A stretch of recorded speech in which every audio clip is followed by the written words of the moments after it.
आप देख रहे हैं English with Kaushal YouTube channel. नमस्कार।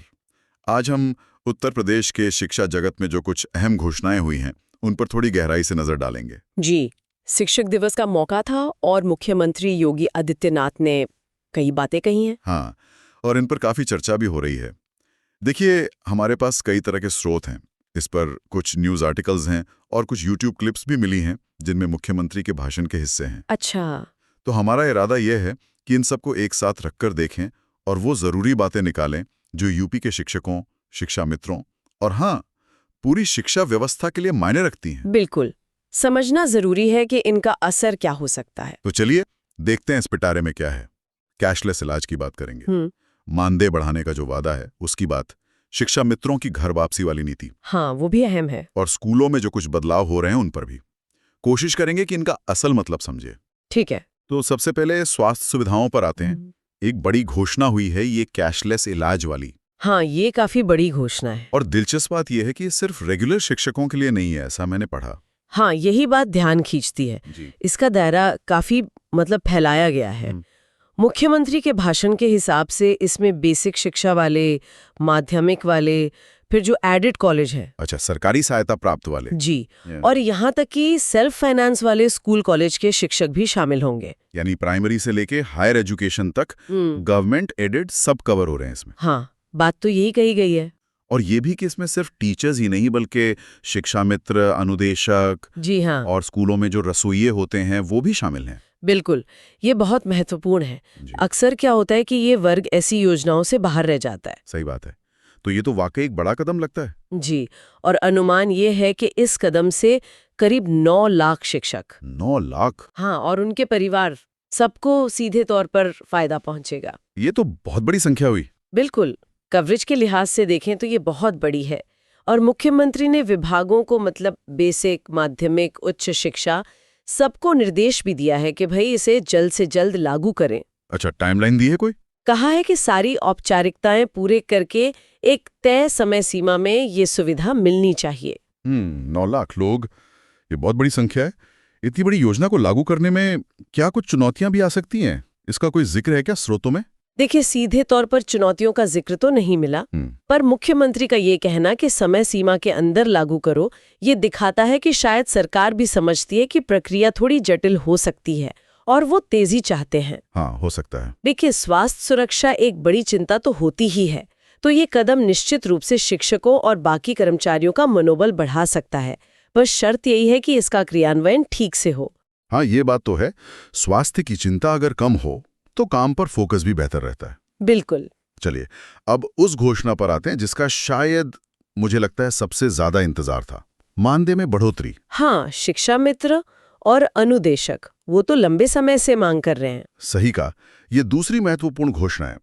लेकिन यहाँ थोड़ा समझना जरूरी है, ये अभी एक पक्की घोषणा से ज्यादा मुझे लगता है एक आश्वासन, ये वादा है। ऐसा क्यों कह रहे हैं आप? क्योंकि मुख्यमंत्री ने खुद कहा है कि इसके लिए एक हाई लेवल कमेटी बनाई गई है। अच्छा, कमेटी बनी है इसके लिए? हाँ, इसका मतलब है कि अभी तुरंत कोई बढ़ोतरी नहीं हो रही। देखिए, फिलहाल तो ऐसा ही लग रहा है।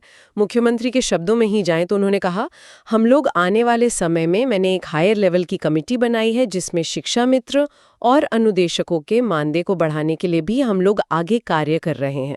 अच्छा। इसके लिए बहुत शीघ्र मेरे पास रिपोर्ट आने वाली है और हम उस दिशा में कुछ बेहतर करने का प्रयास करेंगे। तो साफ है कि फैसला कमेटी की रिपोर्ट पर ही होगा। जी बिल्कुल। बहुत शीघ्र और कुछ बेहतर करने का प्रयास, ये शब्द उम्मीद तो देते हैं, पर थोड़ी अनिश्चितता भी है इनमें, है ना? हाँ, वो तो है। फिलहाल शिक्षा मित्रों को 10,000 रुपए महीना मिल रहा है। जी। और आज की महंगाई में गुजारा करना कितना मुश्किल है, तो सोचने वाली बात है। निश्चित रूप से उनकी मांग तो जायज लगती है। हाँ। और इसी बारे में एक स्रोत में एक प्रस्ताव का भी जिक्र मिला। प्रस्ताव? कैसा प्रस्ताव? कि शिक्षा मित्रों का मानदेय 25,000 रुपए प्रतिमाह। 25,000? हाँ, और अनुदेशकों का न्यूनतम 22,000 रुपए प्रतिमाह किया जा सकता है। अच्छा, ये तो काफी बड़ा जंप होगा अगर हुआ तो। हाँ, लेकिन ये दोहराना बहुत जरूरी है कि ये सिर्फ एक प्रस्ताव है। शायद कमेटी इस पर विचार करे, पर ये फाइनल फैसला नहीं है।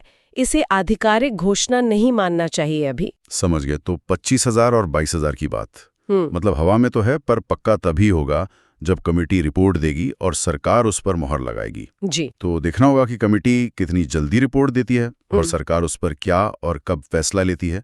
तब तक तो इंतजारी है। हाँ, इंतजारी है। अच्छा, शिक्षा मित्रों से जुड़ी एक और खबर है जो राहत देने वाली लगती है। कौन सी? उनकी अपने मूल स्कूलों में वापसी। इसका रास्ता साफ हो गया है, ऐसा कहा जा रहा है। ये भी उनकी एक पुरानी मांग थी, है ना? जी हाँ, बिल्कुल। ये उनके लिए एक बहुत बड़ी राहत की बात है। असल में सरकार ने 3 जनवरी 2025 को ही इससे जुड़ा एक शासनादेश जारी कर दिया था। अच्छा, जनवरी में ही हो गया था ये? हाँ, शासनादेश तब आ गया था। अब शायद शिक्षक दिवस पर उसके क्रियान्वयन पर जोर दिया गया है। तो इस शासनादेश से राज्य के करीब 1.43 लाख शिक्षा मित्रों को ये विकल्प मिल गया है कि वो अपने मूल स्कूल या फिर घर के पास के स्कूल में ट्रांसफर ले सकें। इसके पीछे वजह क्या बताई जा रही है? मतलब क्यों जरूरत पड़ी इस फैसले की? वजह काफी सीधी और आप कह सकते हैं मानवीय है। अच्छा। बताया जा रहा है कि लगभग 20 से 25 हजार शिक्षा मित्र ऐसे थे जो अपने घर से बहुत दूर, मतलब दूसरे जिलों में या दूसरे विकास खंडों में पढ़ाने को मजबूर थे।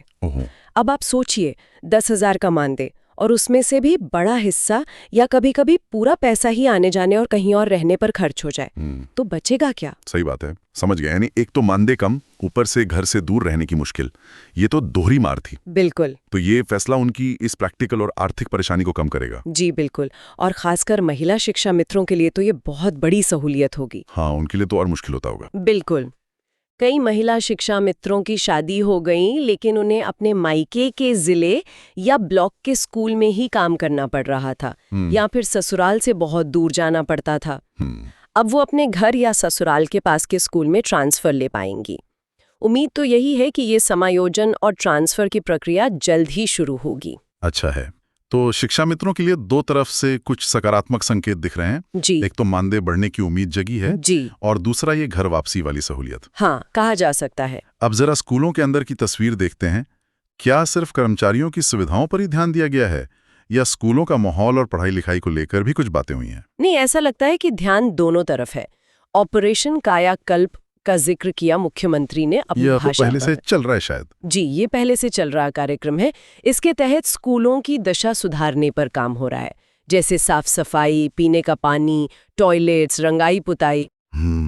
इंफ्रास्ट्रक्चर मतलब। हाँ, और क्लासरूम को बेहतर बनाना, ये सब इसमें शामिल है। और टेक्नोलॉजी का इस्तेमाल, आजकल स्मार्ट क्लास वगैरह की बहुत बात होती है। हाँ, उसका भी जिक्र है। डिजिटल शिक्षा को बढ़ावा देना, स्मार्ट क्लासरूम बनाना। ओके। शिक्षकों और बच्चों को टैबलेट्स देने की बात भी है, और बच्चों के बैठने के लिए फर्नीचर, मतलब डेस्क, बेंच वगैरह मुहैया कराने की बात भी कही गई है।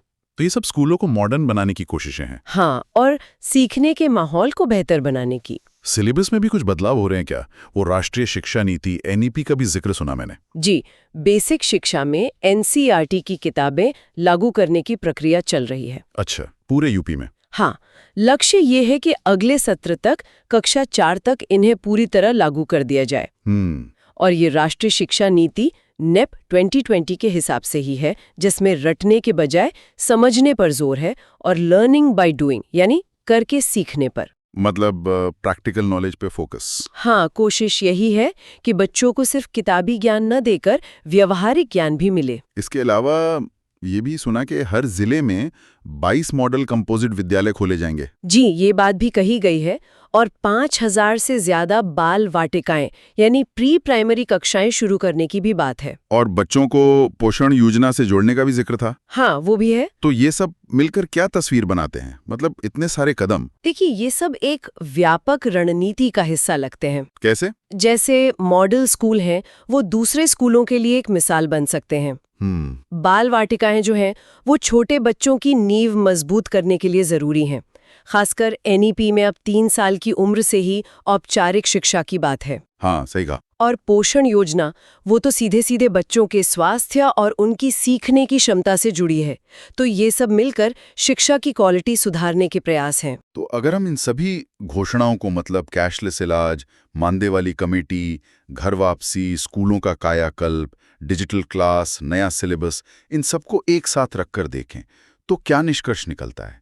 शिक्षक दिवस पर यह सब कहा गया और उसी दिन 81 शिक्षकों को राज्य पुरस्कार भी मिला। हाँ, वो भी हुआ। तो क्या ये बस एक मौके पर की गई घोषणाएं हैं या इनसे वाकई किसी बड़े बदलाव की उम्मीद करनी चाहिए? देखिए, इसके कई पहलू हैं। एक तरफ तो कैशलेस इलाज और घर वापसी जैसे फैसले हैं। ये सीधे तौर पर शिक्षकों और शिक्षा मित्रों की रोजमर्रा की जिंदगी की जो मुश्किलें हैं उन्हें कम करने वाले लगते हैं। हाँ, प्रैक्टिकल दिक्कतें कम होंगी। जी, ये उनकी पुरानी मांगे भी थीं। इनसे उनकी काम करने की क्षमता और शायद मानसिक शांति पर भी असर पड़ता है। और मानदेय वाला मुद्दा जो अभी कमेटी के पास है, मानदेय वृद्धि का जो वादा है, भले ही वो अभी कमेटी की रिपोर्ट पर निर्भर है, लेकिन ये एक अहम संकेत तो है। किस तरह का संकेत? ये दिखाता है कि सरकार उनकी आर्थिक स्थिति को लेकर शायद संवेदनशील है और उनकी मांगों पर विचार कर रही है। भले ही आखिरी फैसला भी नहीं आया, पर इस घोषणा से उम्मीदें तो बंधी हैं और ये मनोबल बढ़ाने का काम कर सकता है। हाँ, लेकिन एक लेकिन भी है इसमें। वो क्या? कि अगर कमेटी की रिपोर्ट में ज्यादा देर हुई या फैसला उम्मीद के मुताबिक नहीं हुआ तो फिर निराशा भी हो सकती है। हाँ, ये बात बिल्कुल सही है। वो रिस्क तो है। और स्कूलों के अंदर जो बदलाव हो रहे हैं, कायाकल्प, स्मार्ट क्लास, एनसीईआरटी सिलेबस, देखिए, ये कदम शिक्षा की क्वालिटी और सीखने सिखाने के माहौल को सीधे तौर पर प्रभावित करने वाले हैं। ऑपरेशन कायाकल्प से स्कूलों का ढांचा सुधरता है, डिजिटल लर्निंग से पढ़ाई के तरीके आधुनिक होते हैं और एनसीईआरटी सिलेबस से एक रूपता आती है और शायद कंटेंट भी बेहतर होता है। हाँ, तो ये सब मिलकर शिक्षकों के काम करने की जो परिस्थितियां हैं और छात्रों का जो सीखने का अनुभव है, दोनों को बेहतर बनाने का लक्ष्य रखते हैं। तो कुल मिलाकर एक सकारात्मक तस्वीर दिखती तो है, लेकिन इसमें एक अगर या मगर भी जुड़ा हुआ है ना? बिल्कुल। सबसे बड़ा सवाल यही है कि इन घोषणाओं और योजनाओं का जमीनी स्तर पर क्रियान्वयन कितना प्रभावी होता है और कितना समयबद्ध। हाँ, यही असल चीज है। घोषणाएं सुनने में अच्छी लगती हैं, नीतियां कागज पर बहुत अच्छी दिख सकती हैं, जी। लेकिन असली परीक्षा तो उनके लागू होने में। क्या कैशलेस सुविधा आसानी से मिलेगी? कमेटी की रिपोर्ट कब आएगी? और मानदेय सच में कितना बढ़ेगा? क्या स्कूलों में स्मार्ट क्लास और टैबलेट वाकई इस्तेमाल होंगे या बस रखे रहेंगे? सही सवाल है। इन सवालों के जवाब ही तय करेंगे कि ये घोषणाएं कितनी सफल होती हैं। बिल्कुल सही कहा आपने। घोषणाओं का स्वागत तो है, पर नजरें अब इनके अमल पर ही रहेंगी। हाँ, तो आज हमने उत्तर प्रदेश में शिक्षक दिवस पर जो महत्वपूर्ण घोषणाएं हुई उनकी परतें खोली। जी। शिक्षकों, शिक्षा मित्रों, अनुदेशकों और रसोइयों तक कैशलेस स्वास्थ्य सुविधा का विस्तार और उससे बड़ी हुई उम्मीदें। हाँ। शिक्षा मित्रों के लिए अपने मूल या पास के स्कूल में वापसी की नीति का क्रियान्वयन जी। और स्कूलों में ऑपरेशन कायाकल्प, डिजिटल लर्निंग और एनसीईआरटी पाठ्यक्रम जैसे सुधारों को जारी रखने पर जोर। ये सभी घोषणाएं निश्चित रूप से प्रदेश के लाखों शिक्षा कर्मियों के लिए बड़ी खबर है। बिल्कुल। उनके काम, उनके स्वास्थ्य और उनकी आर्थिक स्थिति, इन सब पर इनका सीधा असर पड़ने की संभावना है। बिल्कुल। और जैसा हमने बात की, इनका असर इस बात पर निर्भर करेगा कि ये कितनी जल्दी और कितनी प्रभावी ढंग से लागू होती हैं। हाँ। पर एक सवाल और मन में आता है जाते जाते। क्या ये कदम सिर्फ मौजूदा समस्याओं का एक तरह का मैनेजमेंट है, या फिर ये उत्तर प्रदेश की शिक्षा व्यवस्था में